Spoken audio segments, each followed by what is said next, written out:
The air in the assessment chamber was a sterile fiction, scrubbed of all organic truth and replaced with the scent of ozone and chilled, recycled oxygen. It was an absence, a void designed to make any deviation, any pheromonal whisper, scream. Elian stood on the polished chrome steel disc in the center of the room, the cold of it seeping through the thin soles of his standard issue slippers. He was a deviation. He was a scream waiting to be heard and judged. His hands were clasped behind his back, a posture of submission drilled into him since decanting. The white tunic he wore was coarse, a constant low-grade abrasion against his skin, another reminder of his place. He was not an asset. He was not a success. He was Omega designation 734, a statistical error in a system that prided itself on perfection. The source of his error was his scent. In a world that valued Omegas with gentle, pacifying aromas, chamomile, lavender, warm milk, his was the scent of an oncoming storm, petrichor and static electricity, the smell of rain hitting dry, desperate earth. It was considered unsettling, a prelude to chaos rather than a promise of comfort. It was a flaw. He kept his eyes fixed on the grey, featureless wall ahead, but his awareness was a taut wire stretching toward the one-way observation glass to his left. Behind it sat the Arbiter. Today, the Arbiter was Commander Valerius. Elian had never seen him before, but his designation preceded him. Valerius of the Purity Cadre, an alpha of immaculate lineage and unwavering adherence to the Concordance. He was the architect of the very protocols that deemed Elian defective. A voice, amplified and devoid of warmth, echoed in the chamber. Designation 734. State your purpose. Elian's throat was dry. He swallowed, the sound unnaturally loud in the silence. My purpose is to serve the Concordance with stability and compliance, Arbiter. The words were ash in his mouth, memorized from the first day he could speak. A long silence followed. Elian could feel the weight of the gaze from behind the glass, a physical pressure on his skin. It was analytical, dissecting him layer by layer. He imagined a beam of cold light scanning his genetic code, finding the errant markers, the lines of failed programming that resulted in him. Your pheromonal profile is irregular, the voice stated. It was not a question. It was a verdict. The profile has been logged as an anomaly since my presentation, Arbiter. Anomaly, the voice repeated, the word tasting of distaste. It is jarring. It lacks the requisite soothing properties for a compliant domestic sphere. It suggests disruption. Elian's hands tightened behind his back. Disruption, chaos, storm. He had heard it all before. He was the broken toy, the misprinted page.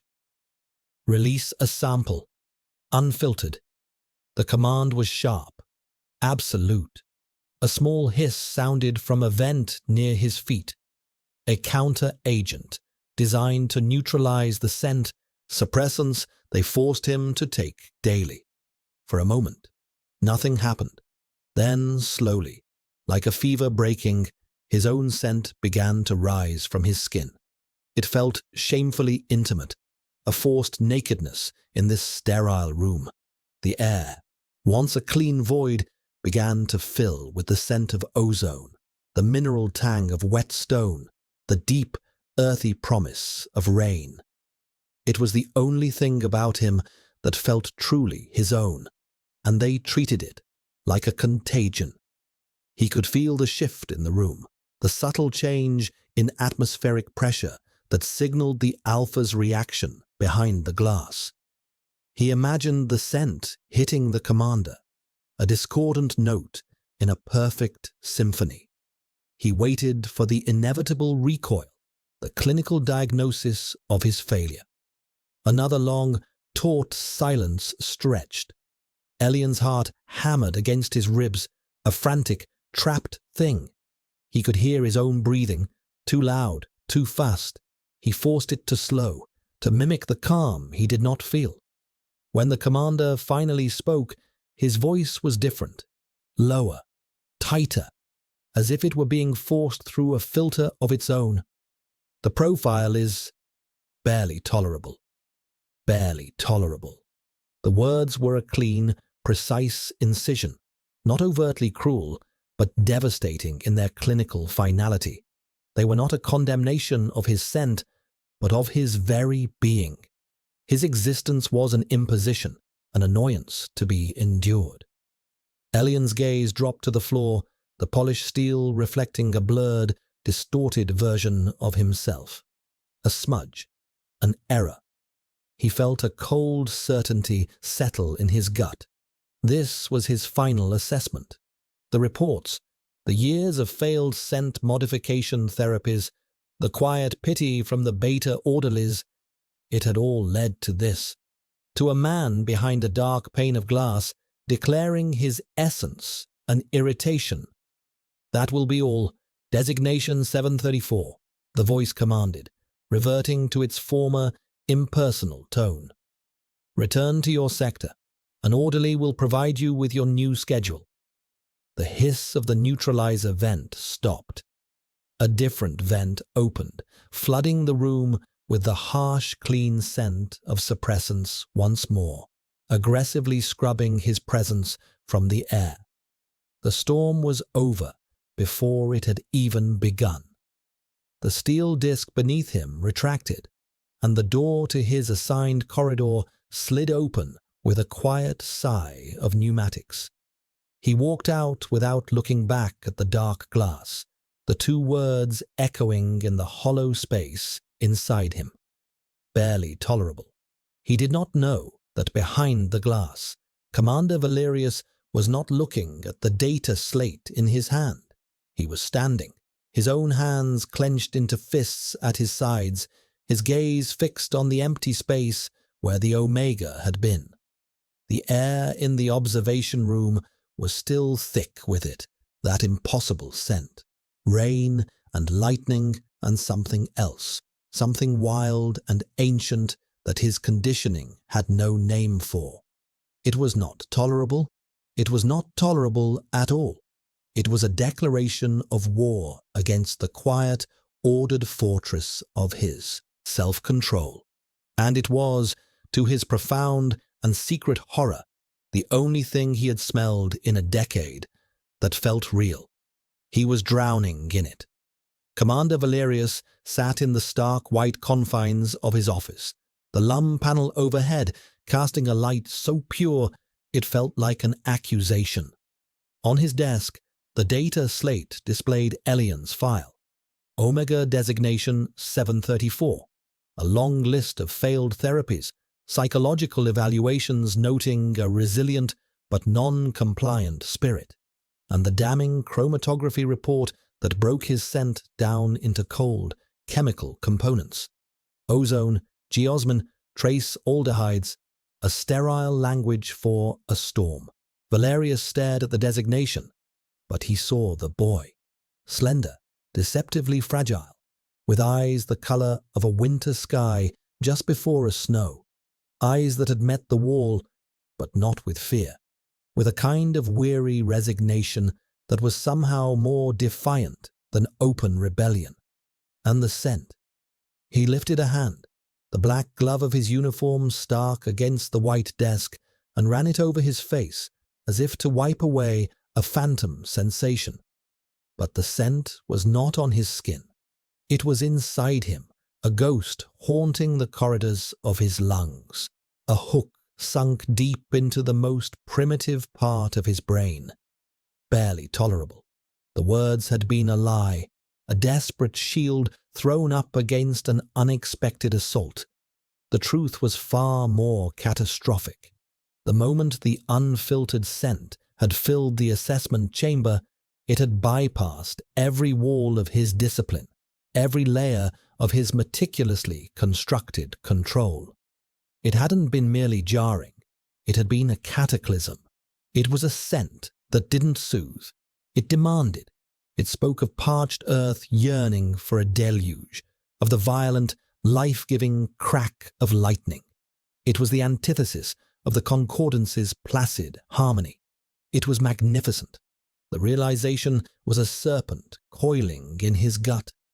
For his entire life, Valerius had been the exemplar of the alpha ideal, calm, rational, in absolute command of the instincts that the concordance taught were base and disruptive.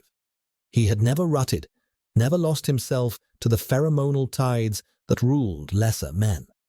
His control was his identity, his religion, and in the space of 30 seconds, an omega, classified as a genetic dead end, had laid siege to it. He could still feel the echo of it, a low thrum beneath his skin, the primal urge to answer the storm with a storm of his own, to possess, to claim, to protect. The last thought was the most insidious. Protect it from what? From the very system he served. He was the system. He was its sword, its unwavering guardian. He tapped a sequence on his data slate, his movements stiff, overly precise. The file shifted to the disposition protocol. The recommendation was clear.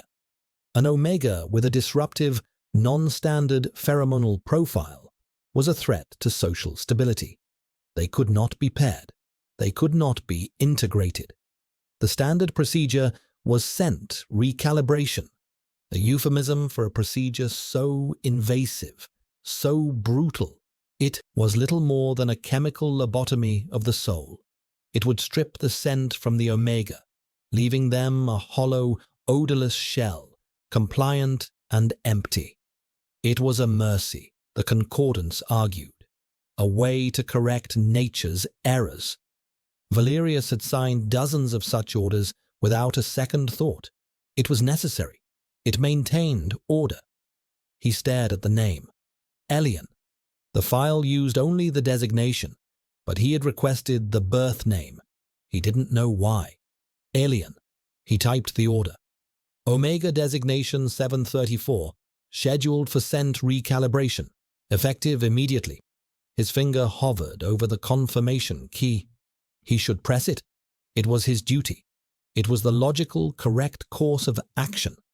The scent of ozone and wet earth bloomed in his memory, so vivid he could almost taste it on the back of his tongue. He imagined that scent being scoured away, replaced by the sterile nothingness of the recalibrated. A profound, violent wave of wrongness washed over him. It was an instinct so pure and powerful it felt like a physical blow. No, he closed the file. He could not sign the order. Not yet. This required further analysis. Yes, that was it. The anomaly required direct, prolonged observation to fully understand the threat it posed. He would delay the recalibration. He would assign the Omega to a low-level service detail where he could be monitored. The laundry facilities, perhaps. The heat and steam would amplify the pheromones, allowing for a more thorough assessment. It was a perfect rationalization. It was a lie so thin it was transparent, but it was the only thing standing between him and the abyss that had just opened at his feet. He was not protecting the Omega. He was studying a threat. He was not drawn to the scent. He was analyzing a weapon. He was Commander Valerius of the Purity Cadre, and he was in control. He repeated the words to himself, a mantra against the rising tide. But as he stood and walked towards the viewport of his office, which overlooked the sprawling, ordered geometry of the core city, he found the scent was still with him. It clung to him, an invisible stain on his uniform, on his skin, on his very soul. He had called it barely tolerable. He had been wrong. It was essential, like the rain itself, and the thought terrified him more than any war, any rebellion, any chaos he had ever faced. He was compromised. The new schedule was not a schedule. It was a sentence. Elian stood in the cavernous, humid belly of the Citadel's laundry complex, the air thick with the smell of industrial solvents and scalding steam. It was a place of endless, roaring machines and the ghosts of other people's lives clinging to soiled linens. His job was simple, monotonous. He fed sheets into the colossal press folders, his movements becoming as rhythmic and thoughtless as the machinery around him. The heat was relentless, clinging to his skin, drawing out his scent despite the suppressants. Here, in the olfactory chaos of the laundry, his storm scent was just one more strange odor in a symphony of them. And for that, he was grateful. He was anonymous. He was forgotten. At least, that's what he told himself for the first 3 days. On the 4th day, he felt it. A prickling on the back of his neck, the distinct, unnerving sensation of being watched. He scanned the long, vaulted room. Betas and a few low-grade omegas moved like automatons between the machines, their faces slack with drudgery. No one was looking at him, yet the feeling persisted. It was a pressure, a focus, as tangible as a hand on his shoulder. He tried to dismiss it as paranoia, a phantom limb of the trauma from the assessment chamber. But it grew stronger. Later, while folding a stack of alpha-grade tunics, the fabric finer, softer than his own, he caught a glimpse of a reflection in the polished steel housing of a sterilizer unit. A tall figure in a black uniform, standing in the shadowed archway at the far end of the hall, unmoving, observing. Commander Valerius. Elian's blood ran cold. The tunic slipped from his numb fingers. Why was he here? Arbiters did not inspect the laundry facilities. Commanders did not observe the menial labor of defective Omegas. A new, more terrifying thought bloomed in his mind. This wasn't a reprieve. This was a cage, an observation pen. The commander was studying him. The work, the heat, the steam. It was all designed to make him sweat, to force his anomalous scent into the air for analysis. The realization brought not fear, but a slow, cold burn of anger. He was not a person. He was a specimen pinned to a board. That night, sleep offered no escape. He dreamt of the commander's voice, low and tight, saying those 2 words over and over, barely tolerable. He dreamt of being trapped behind glass while a storm raged inside him, a storm no one else could see. The next day, the commander was there again. And the next. He never approached. He never spoke. He was just a sentinel in the shadows, a constant, oppressive presence. Elian's anger began to curdle into a desperate kind of dread. He knew, with an instinct that defied logic, what this was leading to. The recalibration. The commander was just gathering his final data before signing the order, compiling the evidence for his chemical execution. One evening, a beta orderly he'd never seen before approached him as his shift ended. The man was nervous, his eyes darting around the emptying hall. He pressed a small, folded piece of flimsy plast into Elian's hand. From a friend, the beta whispered, and then hurried away. Elian's hands trembled as he unfolded it in the grey twilight of the corridor. It wasn't a message. It was a schematic, a map of the Citadel's lower levels showing waste disposal routes. A single route was highlighted in pale blue, leading from a maintenance duct near the laundry to a primary reclamation chute that emptied into the city's undergrid. It was a chance, a tiny, terrifying sliver of a chance. He didn't know who the friend was. He didn't care. Hope, something he hadn't allowed himself to feel in years, was a painful, stabbing thing in his chest. He would not be a specimen. He would not be erased. He would run. The decision, once made, settled over him with a strange calm. He spent the next 24 hours in a state of hyper-awareness, every detail of his routine a final, silent farewell. The scratch of his blanket, the bland taste of his nutrient paste, the oppressive presence of the commander in the shadows, which now felt less like a threat and more like a spur. That night, he did not go to his sleeping block. He slipped into a janitorial closet, his heart a frantic drum against his ribs. He waited until the shift change siren blared, its mournful cry echoing through the citadel. Then, cloaked in the noise and confusion, he pried open the maintenance duct cover as the schematic had shown. The air inside was cold and smelled of rust and decay. It was the smell of freedom. He squeezed into the darkness, pulling the cover shut behind him. He was crawling on his hands and knees, the rough metal scraping his palms, the schematic a crumpled ball in his fist. He was designation 734. He was an anomaly. He was barely tolerable. And he was escaping. As he crawled deeper into the guts of the machine that had tried to unmake him, his own scent began to rise in the confined space, no longer a source of shame, but a declaration, the scent of a storm that was finally, irrevocably, breaking free. The alert chimed on Commander Valerius's private comm, a discreet, insistent sound that cut through the oppressive silence of his quarters. He had been staring at the city lights for over an hour, a glass of iced water untouched on the table beside him. The scent was stronger tonight, faint but persistent. He had convinced himself he was imagining it, a hallucination born of fixation. The comm chimed again. He answered. "Commander," the clipped voice of his subordinate, Lieutenant Kale, reported. "We have a situation. An Omega is unaccounted for from the lower sector dormitories. Designation 734. Valerius went perfectly still. The glass of water on the table might as well have been 1,000 kilometers away.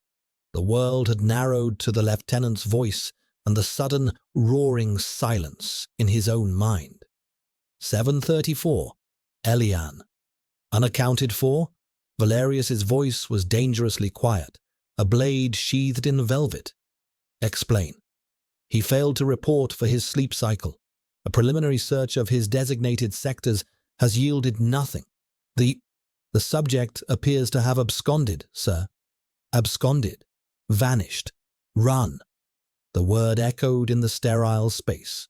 Valerius felt a surge of something cold and sharp, an emotion too primal to be anger, too violent to be fear. It was the feeling of a tether snapping. For days, he had watched the Omega from the shadows of the laundry, telling himself it was clinical observation. He had watched the subtle line of the boy's shoulders, the defiant tilt of his head, the way the oppressive heat and steam only seemed to amplify the strange, wild energy that clung to him. He had been cataloguing the threat, he told himself, but he had been doing something else. He had been memorizing him, and all the while the scent, that damnable, irresistible scent of ozone and petrichor, had been winding itself around his DNA, rewriting him from the inside out. "Seal the citadel," Valerius commanded, his voice a low growl. "Full lockdown.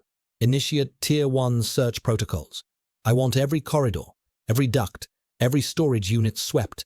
I want him found. Sir, Tier 1 protocols for a single defective Omega?" Kale's voice held a note of confusion. Tier 1 was reserved for high-level security breaches, for assassins and saboteurs. "You have your orders, Lieutenant." Valerius cut the connection. He stood, pacing the length of his quarters like a caged predator. He had been a fool. the observation, the delay of the recalibration. It had not been an act of control. It had been an act of pathetic, self-deceiving indulgence. He had wanted to keep the Omega close, to breathe in that scent, to exist in its orbit for just a little longer before he did his duty and had it destroyed.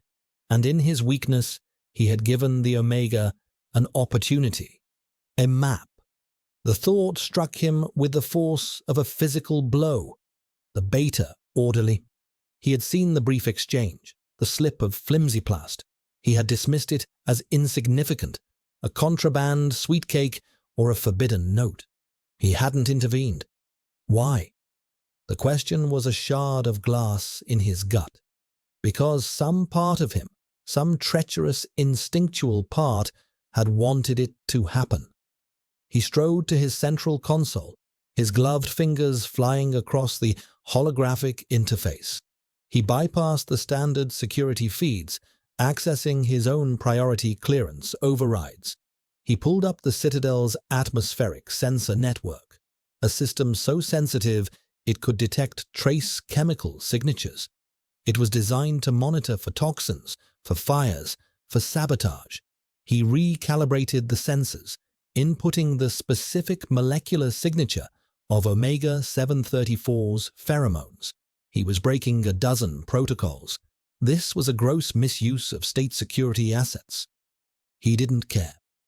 The grid materialized in the air before him, a three-dimensional schematic of the Citadel.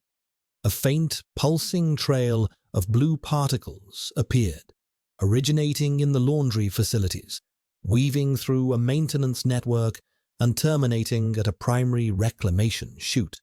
The city's undergrid. He was out.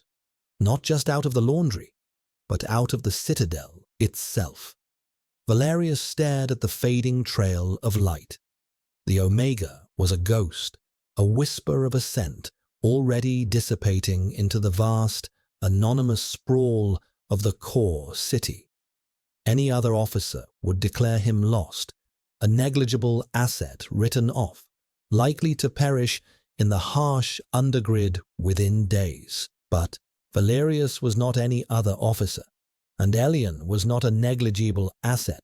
He was a gaping wound in the commander's control, and the only way to seal it was to bring him back. He keyed his comm again.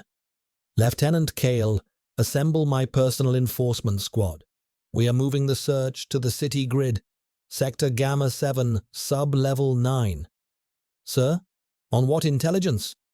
On mine, Valerius snapped. He cut the connection before the man could question him further. He was no longer a commander securing a state asset. He was an alpha, hunting.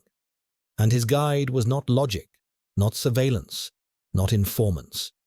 It was the memory of a scent, a storm he had foolishly believed he could contain, now unleashed upon his perfectly ordered world. He would follow it. He would follow it through every sterile street and shadowed alley of this city. He would follow it until the world reeked of nothing else. He would find him. The undergrid was a labyrinth of noise and filth. Elian emerged from the reclamation chute into a world of dripping pipes, humming electrical conduits, and the pervasive stench of decay and recycled air. Above him, somewhere impossibly far away, was the pristine, white core city he had only ever seen on informational screens. Down here was its shadow, the grimy, functional guts that the Concordance preferred to pretend didn't exist. For the first time in his life, he was truly alone, and the freedom was as terrifying as it was exhilarating.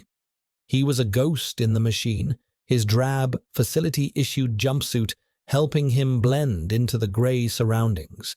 He kept to the shadows, moving with a desperate animal cunning he hadn't known he possessed.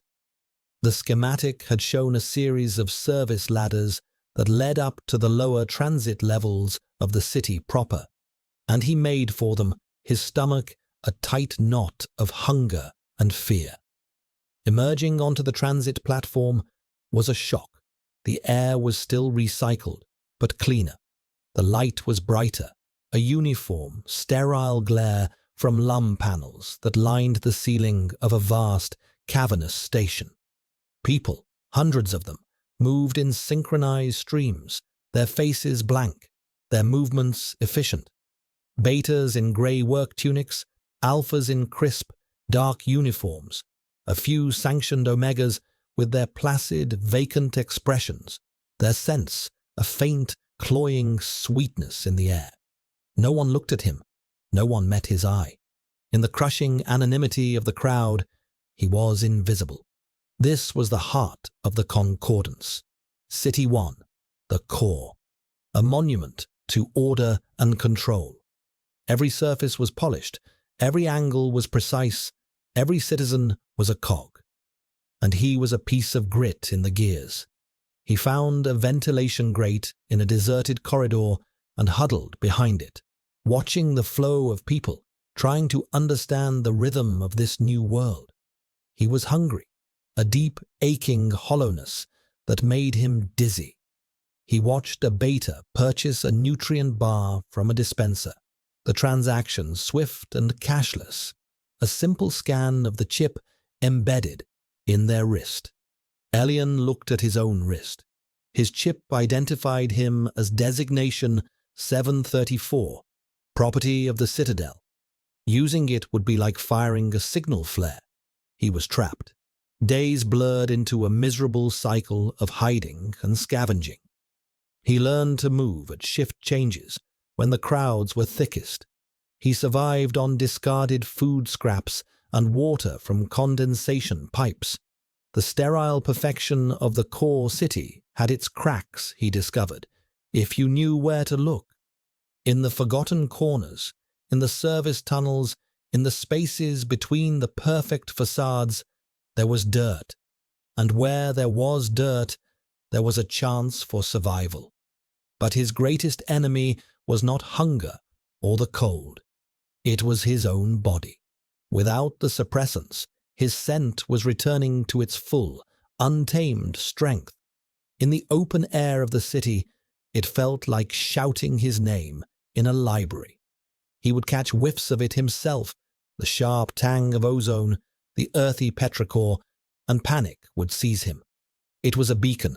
Any passing alpha, any enforcer with a sensitive nose could identify him in an instant. He began to fear his own skin, the very air he exhaled. He found a discarded overcoat, threadbare and stained, and wrapped himself in it, hoping to contain the scent, to smother it. One evening, huddled in the alcove of a long decommissioned storefront, he saw them, a squad of enforcers, their black uniforms a stark slash against the grey cityscape.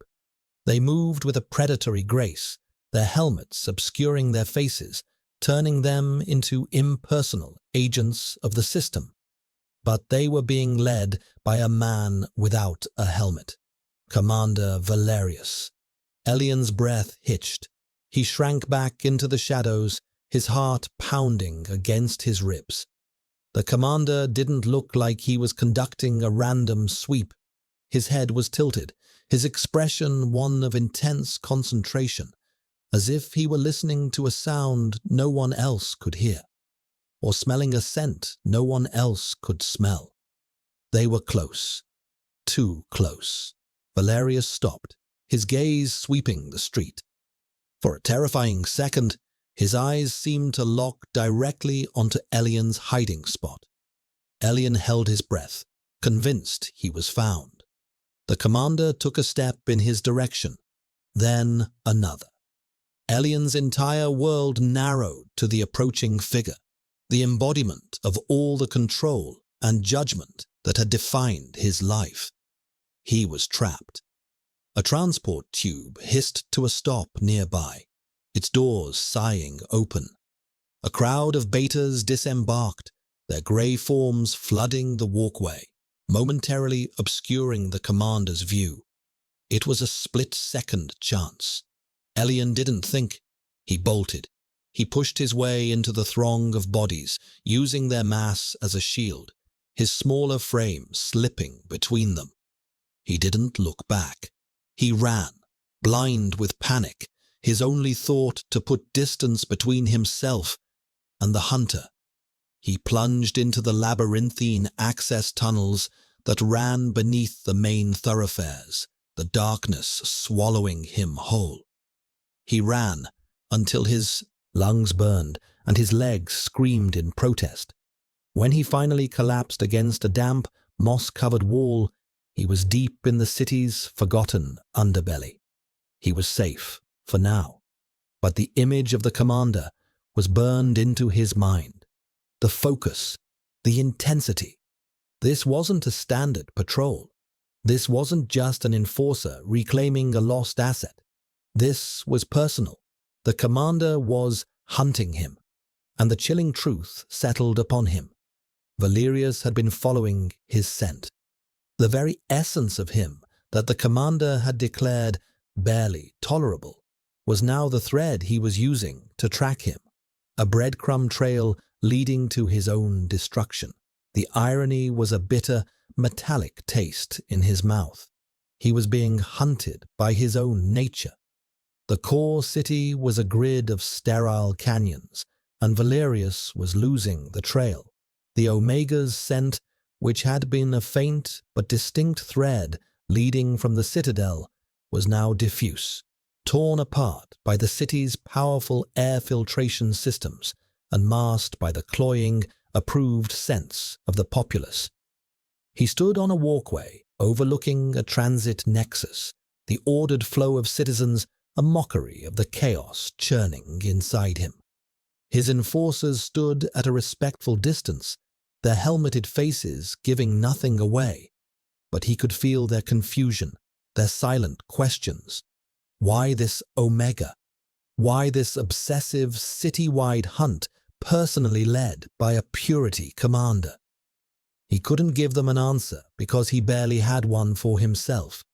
It was a matter of principle, he told them. A failure in the system must be corrected. An asset must be recovered. Lies, all of them. The truth was a fever in his blood. He had been close. In that crowded plaza, he had been so close. He had caught a sudden, powerful wave of it, ozone and petrichor, sharp and clear as a bell, and for a moment, the world had sharpened into perfect focus. He had seen a flicker of movement, a small figure swallowed by the crowd. He had lost him. The frustration was a physical thing, a tightening in his chest that made it difficult to breathe. He was an alpha, a commander, a master of strategy and control, and he was being led on a chase through his own city by a scent. It was humiliating. It was maddening. It was the only thing that mattered. He dismissed the squad, telling them to continue their grid sweeps. He needed to think, away from their questioning presences. He retreated to a high-level observation deck, a place reserved for the city's administrators. Below him, the core spread out like a circuit board, a marvel of logic and design. He had always found beauty in its perfection, its predictability. Now it felt like a cage, its clean lines and sterile air actively working against him, hiding the one thing he sought. He closed his eyes, shutting out the visual data, and focused on his other senses. He tried to reconstruct the scent from memory. It was not just rain and static. There was an undercurrent, something he hadn't been able to identify in the sterile confines of the assessment chamber. A note of resilience, of wildness, of life that refused to be categorized and controlled. It was the scent of defiance. He replayed the moment in the plaza. The scent had been strongest near the transit tube. He had run. Where would a fugitive run? Not up, into the more heavily monitored sectors of the alphas and high betas, not through the main transit lines, where his wrist chip would betray him. He would run down, or sideways, into the older, less patrolled parts of the city, the industrial fringes, City 2, a place the Concordance was slowly decommissioning, a grimy relic of a less efficient era. It was a maze of abandoned factories, crumbling infrastructure, and communities living off-grid, outside the system's pervasive gaze. A perfect place for a ghost to disappear. A perfect place for a unique scent to linger, undisturbed by industrial-grade scrubbers. Valerius's eyes snapped open. He knew where to go. He didn't bother calling his squad. This was no longer an official operation.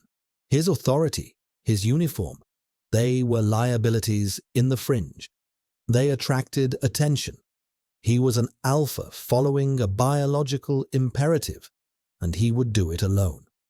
He returned to his quarters and stripped off the black uniform that had been his skin for 2 decades.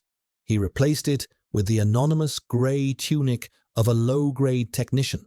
The fabric was coarse against his skin, unfamiliar. He looked at himself in the mirror. Without the severe lines of his uniform, the symbols of his rank, he looked less, smaller, more like a man, and less like an instrument of power. The face staring back was pale, his eyes dark with a fanatic's intensity. He was a stranger to himself. For a moment, a sliver of his old, rational self surfaced, all screaming at the madness of this. He was abandoning his post, his duty, his entire identity, to chase an Omega whose scent had short-circuited his brain. It was illogical. It was insane. Then he remembered the scent. The memory was a physical jolt, a current that silenced all reason. It was a promise of something real in his sterile, manufactured world. He would not, could not let it go. He left his quarters without a word to his subordinates, melting into the city's grey populace, just another face in the crowd. He took a freight line heading toward the fringe, the transport car filled with weary-looking labourers. No one gave him a second glance. As the transport moved, the pristine architecture of the core gave way to stained concrete and rusted metal. The air changed, growing heavier, tasting of metal dust and chemical residue. And beneath it all, Valerius began to smell something else. Faint, so faint it was barely there. A single thread of ozone in a tapestry of decay. He was on the right path. The hunt was on again. And as the transport plunged into the grimy twilight of the fringe, Valerius felt a grim, exhilarating certainty. He was shedding his old self layer by layer. The commander was fading. The alpha remained. He was no longer recovering an asset. He was chasing his obsession, and he would drag it back from the brink, or follow it into oblivion. The fringe was a city of ghosts. Rusting factories clawed at a perpetually grey sky, their broken windows like vacant eyes. The air, thick with the memory of industry, was a constant abrasive in Elian's throat. Here the Concordance's control was a frayed thread. People lived in the shadows of the decaying structures, their faces etched with a weariness that was different from the blank compliance of the core. This was the exhaustion of struggle, not submission. It was City 2, the forgotten sibling. After weeks of running, Elian had found a strange, precarious peace here. He had found shelter in the shell of a derelict textile mill, a vast, echoing space where looms stood like skeletal remains. He had also found Kalen. Kalen was a beta, old and stooped, with hands permanently stained with grease and solvents. He ran a small, illicit workshop in the mill's basement, repairing things the Concordance had discarded: old data slates, autoscribes, sonic welders. He was off-grid, a man who had intentionally erased himself from the system. He had found Elian shivering and half-starved in the main hall, and had offered him a bowl of reconstituted protein soup without a word. He didn't ask for a designation. He didn't ask why he was running. He simply saw a person in need. For the first time, Elian experienced a kindness that asked for nothing in return. "You reek of trouble, boy," Kalen had rasped one evening, his voice like grinding gears. He was tinkering with the inner workings of a filtration pump. And something else. Rain. Elian had tensed, ready to bolt. "Don't get your tunic in a twist," the old man said, not looking up. "Down here, different just means not theirs. Sometimes that's enough." Under Kalen's gruff tutelage, Elian began to learn. He learned to patch his worn-out clothes, to siphon potable water from purifier runoff, to tell which strains of rooftop fungi were edible. He was useful. He was learning to survive not as a fugitive, but as a person. The constant fear that had been his companion for so long began to recede, replaced by a quiet, steadying purpose. The greatest change, however, was in his perception of himself. In the core, his scent had been a flaw, a beacon for his hunters. In the fringe, surrounded by the smells of rust, oil, and damp earth, it simply was. It was a part of the landscape. Kalen never commented on it again, but sometimes, when a breeze drifted through the broken windows of the mill, Elian would see the old man pause, his head tilted slightly, a strange, almost wistful expression on his face. One day, Kalen handed him a small metallic disc. "Scent blocker," he explained. "Military grade, old tech. Found a crate of them years ago. It won't hide you completely from a focused sniffer, but it'll dampen the signal, make you a whisper instead of a shout." Elian stared at the device. It represented safety. It was a cloak of invisibility. He should have felt relief, but instead, a strange reluctance took hold of him. To dampen his scent felt like a betrayal of the small, fragile identity he was beginning to build. His scent was his. It was the storm inside him. It was the one thing the concordance had failed to tame. "He's still looking for you, isn't he?" Kalen asked softly, his sharp eyes missing nothing. Elian nodded, his throat tight. "An alpha. The one you're running from," Kalen stated. "They get a scent in their heads, a real one, not one of those engineered perfumes. It's like a fever, drives them mad." He gestured to the scent blocker. "This might cool the fever, or it might just make him angrier when he finally finds you." Elian took the device, its cold weight a heavy decision in his palm. He hadn't activated it yet. He kept it in his pocket, a talisman of a choice he wasn't ready to make. He was beginning to think of his scent not as a liability, but as a part of him that was, for the first time, breathing free air. He was learning that a storm wasn't just destruction. It was also cleansing. It was change. It was life. One evening, he was on the roof of the mill, gathering lichen that grew in the damp corners. The sky was its usual bruised purple, the skeletons of the factories stark against it. He straightened up, stretching his back, and his gaze drifted toward the transit line that connected the fringe to the core. And then he saw him, a lone figure in a grey technician's tunic, standing on the platform, perfectly still. Even from this distance, the posture was unmistakable, the rigid control, the focused intensity. It was Valerius. He wasn't in his uniform. He wasn't flanked by enforcers.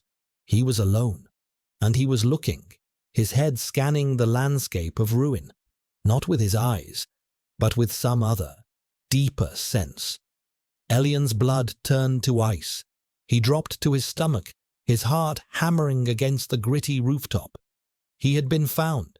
The precarious peace he had built shattered into a million pieces. He fumbled in his pocket for the scent blocker, his fingers trembling. This was it. Hide or be hunted. Whisper or shout. He looked from the small device in his hand to the distant, solitary figure of the Alpha who had crossed a city for him. The man who had called him barely tolerable and then followed him as if he were the only real thing in the world. A strange, defiant anger surged through him, hot and clean. No, he would not hide again. He would not let this man, this system, make him ashamed of his own air. He put the scent blocker back in his pocket, stood up on the roof, and let the evening breeze carry his scent, the scent of an oncoming storm, out into the dying city. A deliberate, unmistakable challenge. Valerius felt it the moment the Omega decided. 1 second, he was scanning the derelict landscape, fighting the sensory overload of the fringe, the cacophony of decay, the stench of chemical waste, trying to isolate that one singular thread of ozone. The next, the thread became a rope, a sudden, deliberate flood of scent that hit him with the force of a physical impact. Ozone, petrichor, and that wild, untamable energy. It wasn't a passive trail anymore. It was a broadcast, a challenge. Here I am. His head snapped up, his senses screaming, pointing him toward the skeletal remains of a massive textile mill that dominated the skyline. The scent was pouring from it, a defiant flag planted on the highest battlements. He was on the roof. Valerius started moving, his walk quickly becoming a jog, then an all-out run. The rational part of his mind, the small, fading voice of the commander, was screaming warnings. It was a trap. It was an ambush. But the Alpha, the man who had abandoned everything to follow this scent, didn't care. The scent was a promise, a destination, a conclusion. He had to answer it. He found the entrance to the mill, a gaping maw of darkness, and plunged inside. The interior was a cavern of shadows and silence, the air thick with the smell of dust and disuse. But woven through it, stronger now than ever, was the Omega's scent, leading him upward. He took the stairs 2 at a time, his heart pounding in his ears, a frantic rhythm that was part exertion, part anticipation. He was no longer a hunter. He was a pilgrim, drawn to a sacred place. The scent grew richer, more complex, with every floor he climbed. He could smell the boy's fear, a sharp metallic tang under the ozone. But beneath that, there was something else. Resolve. Defiance. The scent was not the panicked release of a cornered animal. It was the deliberate, controlled emission of a warrior. The thought sent a shiver through him. When he finally pushed open the heavy door to the roof, the evening air hit him, cool and damp. And there he was, Elian. Standing near the edge, his slender form silhouetted against the bruised purple of the twilight sky. He was no longer the frightened, submissive Omega from the assessment chamber. The gauntness of the chase was still on him, but he stood tall, his chin lifted, his eyes, the color of a winter sky, fixed on him. They were not pleading. They were not terrified. They were judging. Valerius stopped, his breath catching in his throat. The space between them, perhaps 20 meters of gritty, weathered rooftop, felt both like an impassable chasm and an intimate, charged space. The air was electric with the Omega's scent, a storm contained in the small frame before him. "You found me," Elian said. His voice was quiet, but it carried clearly in the stillness, no longer trembling with uncertainty. Valerius took a step forward. There was nowhere else you could be.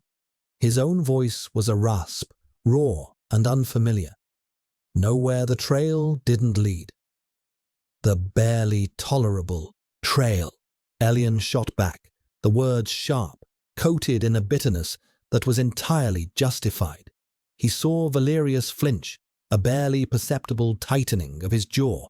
The Alpha took another step. I was incorrect. The admission was forced, ground out from a place of deep, agonizing conflict. It was the most honest thing Valerius had said in his adult life. Elian let out a short, harsh laugh, a sound devoid of humor. Incorrect? Or a liar? From the shadows near the roof access door, a figure emerged, an old beta holding a heavy, rusted pipe like a club. That's far enough, Alpha, the old man growled, his voice a low rumble of protective intent. Valerius's eyes flickered to the beta, dismissing him as a negligible threat, before returning to Elian. His focus was absolute, unwavering. This is not your concern, he said to the old man, his voice dropping into a low command tone that vibrated with innate authority. The beta paled, but held his ground. Elian put a hand on the old man's arm. It's all right, Kalen. This is between him and me. He never took his eyes off Valerius. What do you want? To drag me back to the Citadel? To have me recalibrated? The word was poison on his tongue. You are an anomaly, Valerius stated, the old vocabulary sounding hollow, absurd, even to his own ears. A disruption to the system. I am a person, Elian countered, his voice ringing with a newfound strength. And my scent is my own. It is not a flaw for you to correct. Valerius took another step. He was closer now, close enough to see the rapid pulse beating in Elian's throat, to see the way his knuckles were white where he gripped the fabric of his trousers. The alpha instinct in him was a screaming, primal roar. Claim, protect, shelter. But the commander, the man of order, was still fighting. Contain, control, subdue. The war inside him was tearing him apart. Come back with me, Valerius said, the words a plea disguised as a command. I can protect you. Elian's expression hardened. Protect me? From what? From yourself? From the sentence you wrote for me? He took a step back, moving closer to the edge of the roof. You didn't follow me to protect me. You followed me because you are a hypocrite. Because your perfect system created something it couldn't control. And you, its perfect soldier, can't either. He was right. The truth of it was a knife twisting in Valerius's gut. He had been drowning since the moment he first smelled this Omega, and he had mistaken the desperation of a drowning man for the authority of a commander. Suddenly, the chase was over. The rage, the obsession, the fever, it all broke, leaving behind a raw, aching void. He saw not an asset, not an anomaly, but a terrified, defiant boy he had terrorized across 2 cities. And he saw himself, a man stripped of his rank, his purpose, his control, left with nothing but a devastating, inexplicable need. Elian saw the shift in the Alpha's eyes, the hard, predatory focus dissolved, replaced by a flicker of something lost and profoundly broken. He seized the moment. He feinted to the left, and as Valerius instinctively moved to intercept, Elian spun and darted to the right, towards a fire escape ladder that clung to the side of the building. Kalen swung the pipe, a clumsy but distracting attack that Valerius deflected with an almost lazy grace, but it was enough. The half-second distraction was all Elian needed. He scrambled onto the ladder, his descent clumsy and fast. Valerius lunged for him, his fingers brushing the back of Elian's worn coat. But he was too late. He was left standing on the edge, watching the Omega disappear into the labyrinth of alleys below. He had had him. He was there. But the closer he got, the more the boy's fierce spirit had pushed him away. Valerius didn't immediately give chase. He stood on the rooftop, the scent of the storm fading into the industrial haze. Kalen watched him, the pipe held loosely at his side. The alpha looked defeated, broken.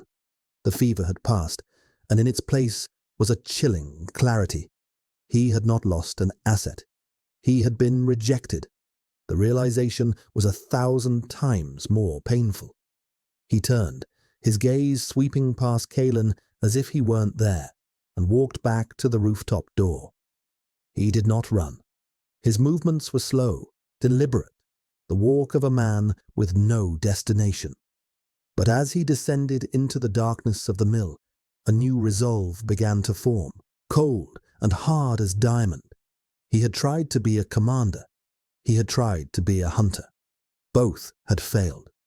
Now, there was only one thing left to be. A man following the scent of the only real thing he had ever known, no matter where it led. The chase wasn't over. It had just changed. He would not stop. He would follow him to the ends of the earth. The third city was not a city. It was a graveyard, the Ghost Lands. Decades ago, it had been a thriving metropolis, a rival to the core, until a containment failure at a local energy plant had rendered the entire region uninhabitable.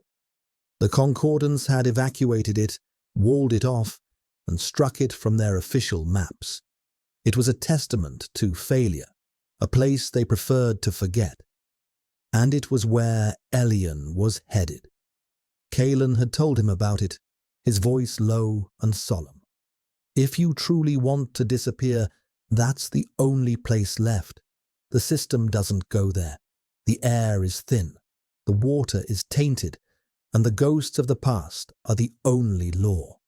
But you'll be free. The journey from the fringe was arduous. Elian traveled by night, through crumbling service tunnels and over rust-eaten sky bridges, scavenging what little he could. The confrontation on the rooftop had changed him. He was no longer just running from Valerius. He was running towards something, towards a place where his scent wouldn't be a liability or a challenge, but simply the air he breathed. A place where he could be. He thought of Valerius constantly. The raw, desperate look in the Alpha's eyes as he'd said, "I can protect you." The flicker of utter brokenness when Elian had fled. It wasn't the look of a cold-hearted enforcer. It was the look of a man at war with his own soul. The thought was a dangerous comfort, a spark of warmth in the cold reality of his flight. He had to extinguish it.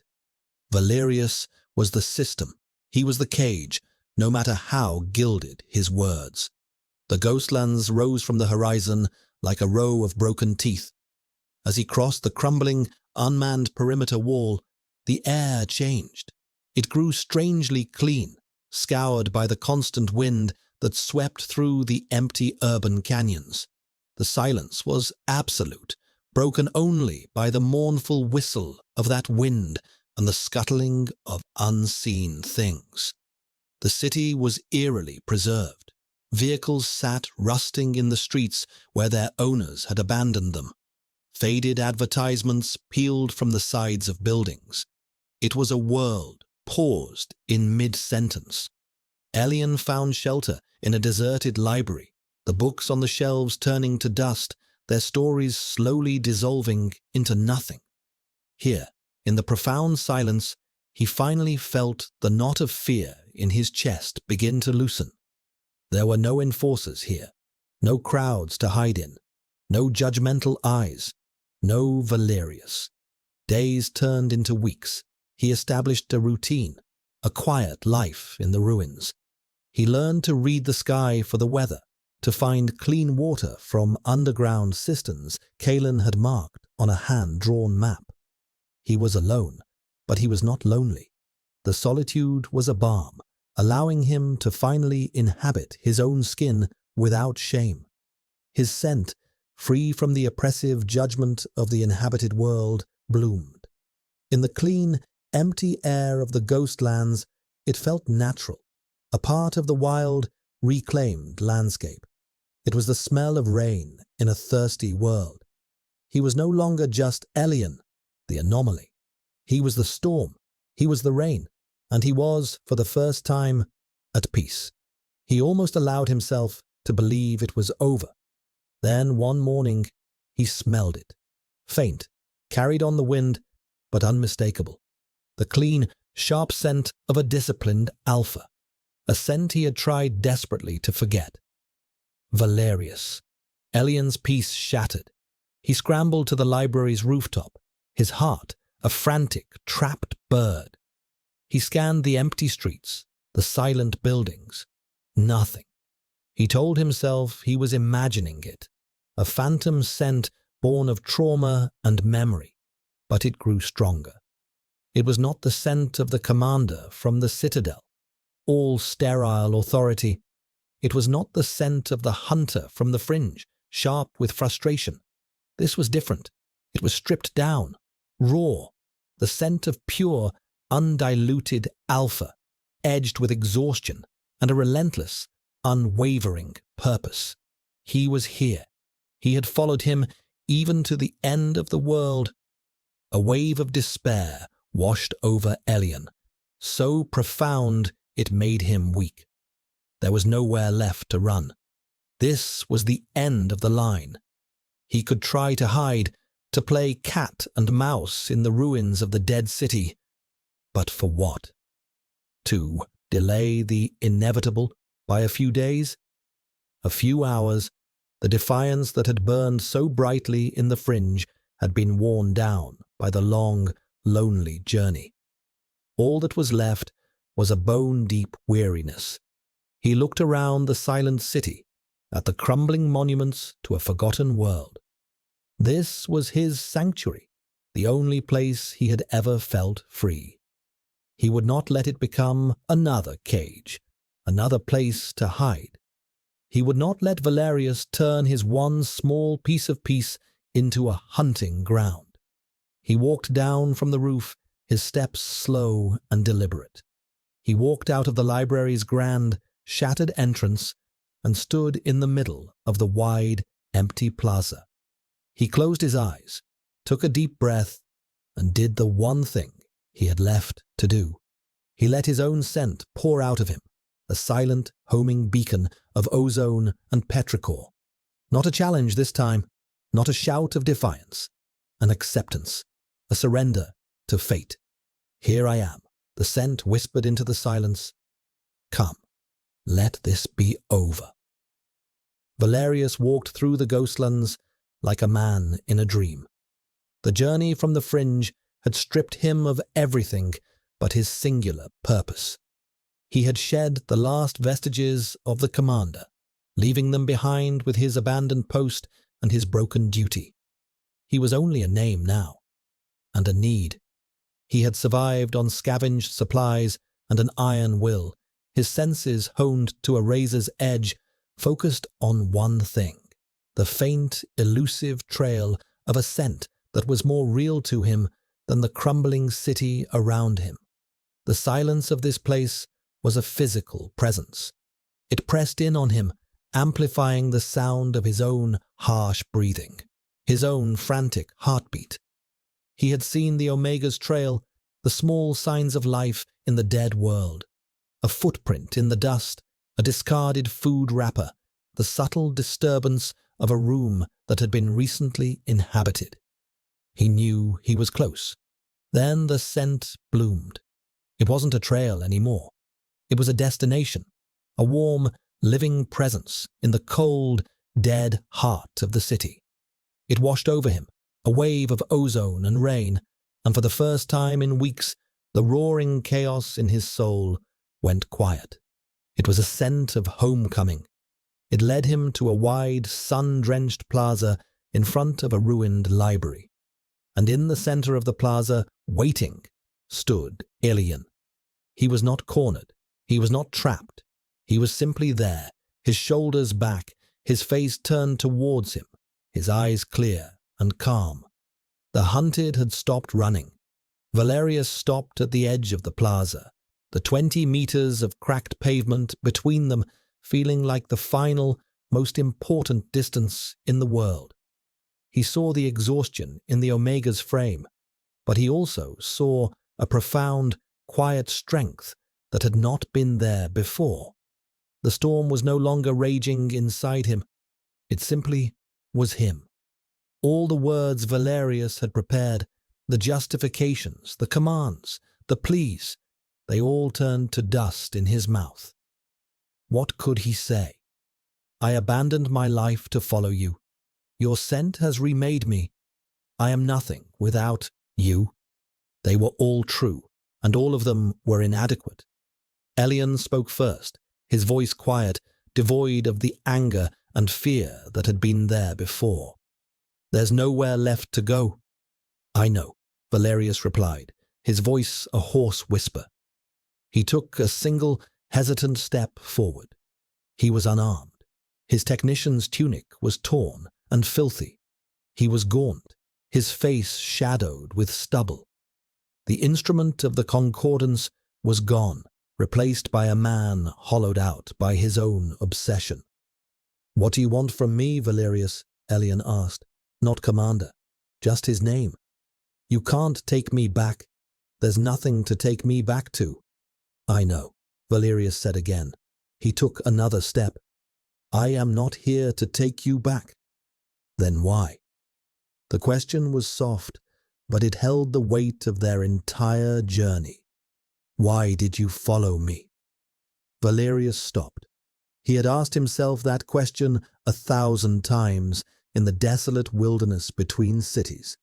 The answer had always been a tangled knot of instinct, duty, and madness.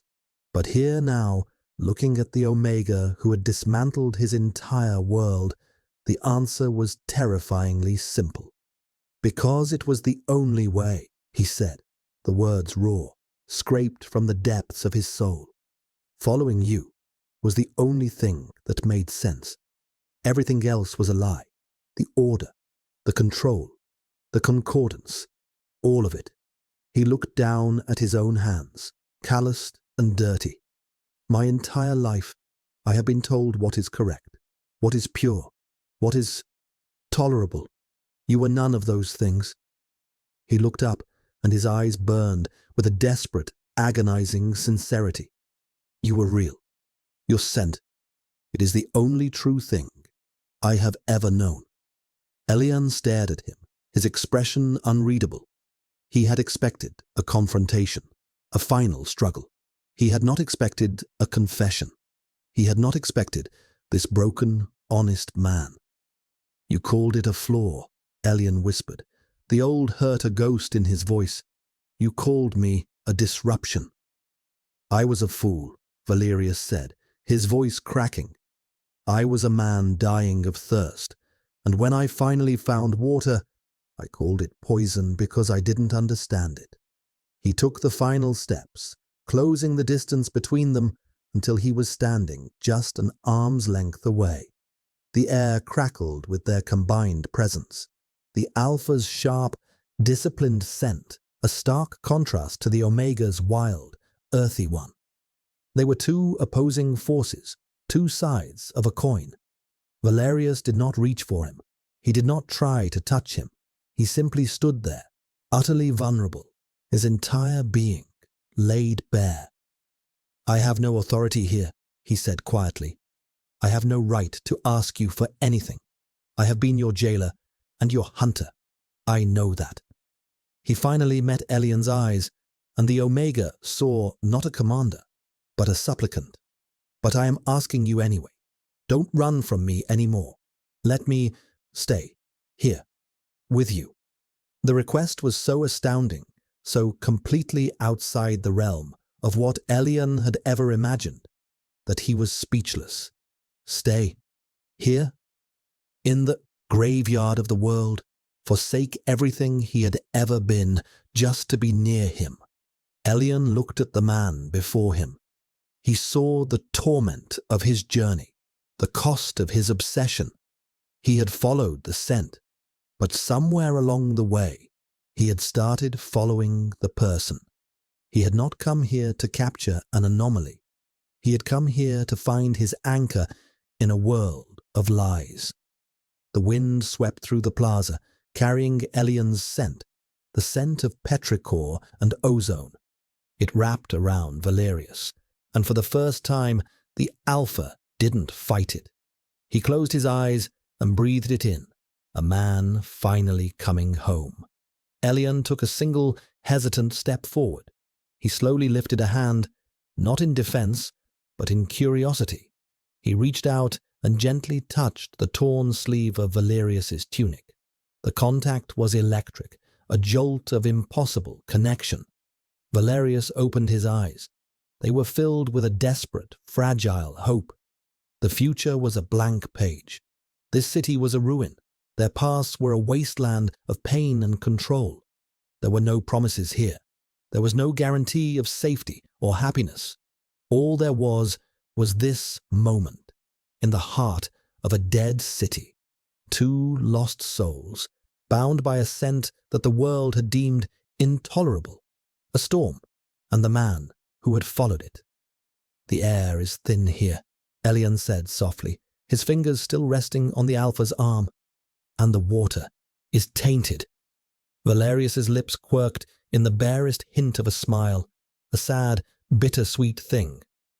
"I have a feeling," he said, his voice thick with an emotion he couldn't name, "that I will find it tolerable." And in the profound silence of the ghostlands, that was enough. It was a start.